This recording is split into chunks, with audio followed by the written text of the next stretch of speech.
السلام عليكم ورحمة الله وبركاته. إن الحمد لله نحمده ونستعينه ونستغفره ونعوذ بالله من شرور أنفسنا ومن سيئات أعمالنا. من يهده الله فلا مضل له ومن يضلل فلا هادي له. أشهد أن لا إله إلا الله وحده لا شريك له وأشهد أن محمدا عبده ورسوله. اللهم صل على سيدنا محمد وعلى آله وأصحابه ومن تبعهم بإحسان إلى يوم الدين. أما بعد، فيا عباد الله، أوصيكم ونفسي بتقوى الله فقد فاز المتقون. قال الله سبحانه وتعالى في القرآن العظيم: أعوذ بالله من الشيطان الرجيم. يا أيها الذين آمنوا اتقوا الله حق تقاته ولا تموتن إلا وأنتم مسلمون. يا أيها الناس اعبدوا ربكم الذي خلقكم من نفس واحدة وخلق منها زوجها وبث منهما رجالا كثيرا ونساء واتقوا الله الذي تساءلون به والأرحام إن الله كان عليكم رقيبا. يا أيها الذين آمنوا اتقوا الله وقولوا قولا سديدا يصلح لكم أعمالكم ويغفر لكم ذنوبكم ومن يطع الله ورسوله فقد فاز فوزا عظيما. Hadirin sidang jamaah Jumat rahimakumullah. Alhamdulillah, kita panjatkan puji syukur kehadirat Allah Subhanahu wa taala. Allah yang begitu banyak memberikan limpahan nikmat dan karunia-Nya kepada kita semua. Terutama nikmat yang paling besar yang Allah berikan adalah hidayah iman dan Islam, sehingga hari ini kita hadir memenuhi seruan Allah Subhanahu wa taala, yakni melaksanakan salat Jumat secara berjamaah. Salawat dan salam mari kita haturkan buat junjungan kita Nabi Allah Muhammad sallallahu alaihi wasallam, Nabi yang harus kita jadikan sebagai teladan dalam menjalankan seluruh aktivitas kehidupan kita. Sebagai khatib, saya berwasiat buat diri saya dan seluruh jamaah sekalian, mari senantiasa meningkatkan iman dan takwa kita kepada Allah dengan menjalankan perintah-perintah Allah Subhanahu wa taala dan meninggalkan larangan-larangan Allah. InsyaAllah tema khutbah yang saya ingin sampaikan pada kesempatan kali ini adalah bagaimana kita menyikapi musibah dan bencana. Kenapa tema ini penting untuk diangkat jamaah sekalian?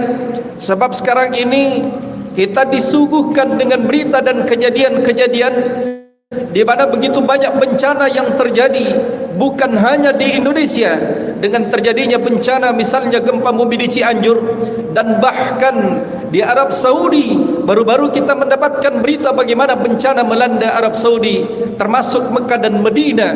Terjadi banjir bandang besar di Jeddah, dan ini adalah musibah dan bencana jamaah sekalian. Karena itu hadirin yang dimuliakan Allah Subhanahu wa taala, pertanyaannya kemudian, bagaimana kita seharusnya menyikapi bencana dan musibah yang banyak datang silih berganti? Yang pertama yang harus kita lakukan adalah muhasabah atau introspeksi diri. Kenapa ini penting? Karena ini menjadi sebuah pembelajaran bagi kita semua. Apapun yang terjadi, termasuk musibah dan bencana, ketika menimpa bagi mereka yang beriman kepada Allah Subhanahu wa taala, maka sungguh ini adalah ujian dari Allah Subhanahu wa taala untuk meninggikan derajat kita. Karena ketika kita memproklamirkan diri kita sebagai orang yang beriman, pasti kita akan diuji oleh Allah Subhanahu wa taala. Perhatikan dalam Quran surah Al-Ankabut ayat 2 dan ayat 3, di mana Allah Subhanahu wa taala berfirman, ahasiban nasu ayyutsraku ayyaqulu amanna wa hum la yuftanun. Apakah manusia mengira dan menyangka kemudian dibiarkan saja ayyaqulu amanna, mereka mengatakan kami beriman kepada Allah Subhanahu wa taala, wa hum la yuftanun, padahal mereka belum diuji. Perhatikan ayat selanjutnya jemaah sekalian. Allah kemudian menjelaskan, walaqad fatanna alladzina min qablihim, dan sungguh kami telah menguji orang-orang sebelum mereka. Fala ya'lamanna Allahu alladhina sadaqu, maka kemudian Allah tahu siapa yang benar keimanannya kepada Allah. Wala ya'lamanna al-kazibin, dan siapa yang dusta keimanannya kepada Allah Subhanahu wa taala. Maka bagi orang beriman, ujian, musibah, bencana adalah merupakan ujian. Tapi bagi mereka al-mujrimun, orang-orang yang beriman dosa dan maksiat, boleh jadi ini adalah peringatan dan azab dari Allah Subhanahu wa taala. Maka sudah seharusnya yang harus kita lakukan ketika terjadi hal seperti ini adalah kita kembali kepada Allah Subhanahu wa taala dengan bertaubat kepada Allah Subhanahu wa taala, dengan beristighfar kepada Allah Subhanahu wa taala. Allah Subhanahu wa taala perintahkan kepada kita untuk banyak beristighfar. وسارعوا إلى مغفرة من ربكم وجنة عرضها السماوات والأرض وعدت للمتقين. Segeralah kalian, cepatlah kalian, kata Allah Subhanahu wa taala, jangan ditunda. Kemana disuruh oleh Allah Subhanahu wa taala? Ila maghfiratin min rabbikum, kepada ampunan dari Rabb kalian. Kita sedang berpacu dengan waktu jamaah sekalian, di mana kematian itu bisa begitu cepat akan datang menemui kita. Qul innal mauta alladzi tafirruna minhu fa innahu mulaqikum thumma turadduna ila alimil ghaibi wasyahadah fayunabbiukum bima kuntum ta'malun. Katakanlah sesungguhnya mati alladzi tafirruna, yang kalian menghindar daripadanya, fa innahu mulaqikum, sungguh dia akan menemui kalian. Thumma turadduna ila alimil ghaibi wasyahadah, kemudian kalian akan dikembalikan kepada Allah yang mengetahui yang gaib dan yang nyata. Fayunabbiukum bima kuntum ta'malun, dan kalian akan dikhabarkan, akan diberitakan, akan dinampakkan apa-apa yang telah kalian kerjakan. Karena itu hadirin yang dimuliakan Allah Subhanahu wa taala, menyikapi bencana yang terjadi saat sekarang ini sudah seharusnya kita banyak muhasabah. Boleh jadi kita semua banyak melakukan perbuatan dosa dan maksiat, menyebabkan Allah Subhanahu wa taala memberikan peringatan kepada kita semua. Karena itu yang harus kita lakukan adalah bagaimana kita beristighfar dan bertaubat kepada Allah. Selanjutnya, setelah kita muhasabah kemudian beristighfar kepada Allah Subhanahu wa taala, maka sikap kita bagi seorang yang beriman kepada Allah Subhanahu wa taala adalah bersabar atas segala macam bencana dan musibah ini. Karena tidaklah sesuatu terjadi kecuali atas izin Allah Subhanahu wa taala. Daun-daun berguguran, angin berhembus, hujan turun, tidak ada yang terjadi secara kebetulan.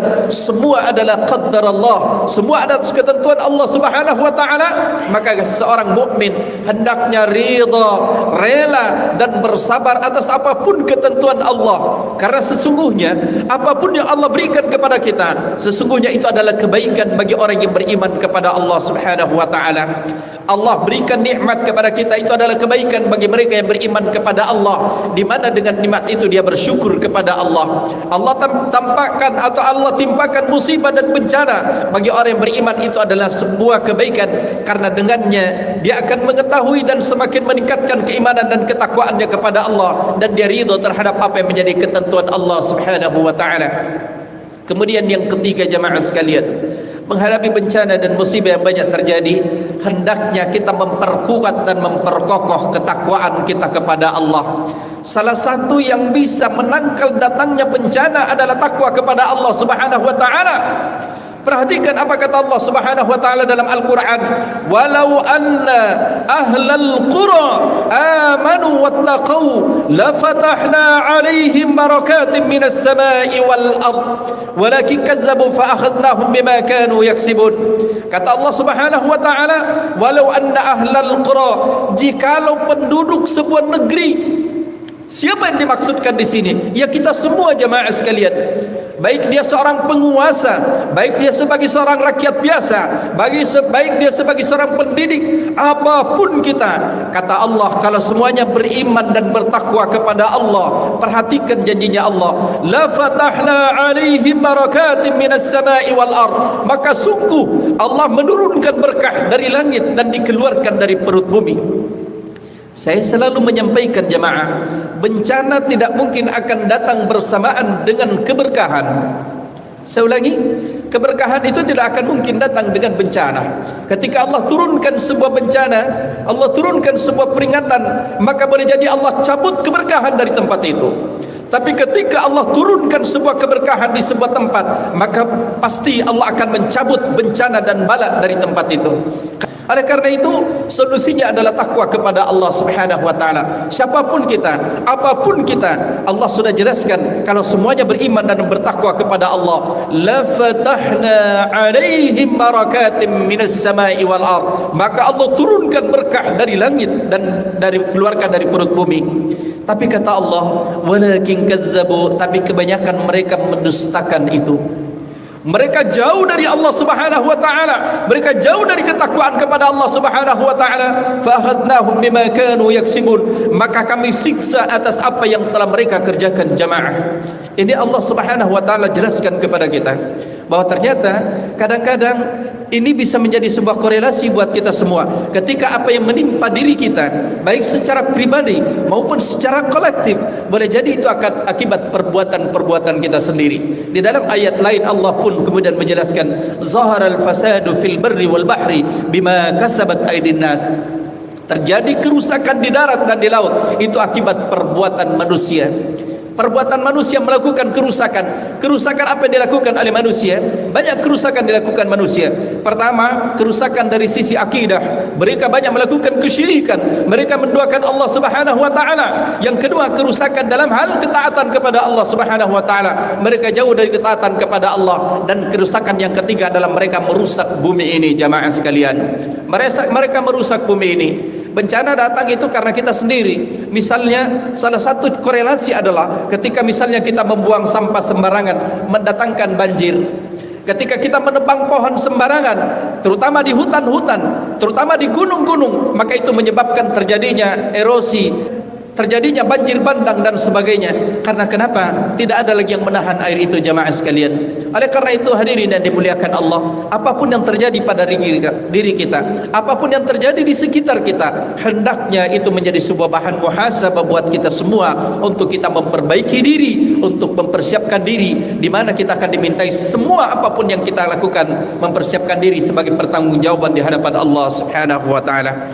Inilah kiranya yang sempat sampaikan pada khutbah kali ini. Semoga apapun yang terjadi selama ini menjadi sebuah pembelajaran buat kita semua, terutama buat pribadi saya. Kemudian kita kembali kepada Allah Subhanahu wa taala, semakin mendekatkan diri kita kepada Allah Subhanahu wa taala. Barakallahu li wa lakum fil Qur'anil azim, wa nafa'ani wa iyyakum bima fihi minal ayati wa zikril hakim, wa taqabbalallahu minni wa minkum tilawatahu innahu huwal ghafurur rahim.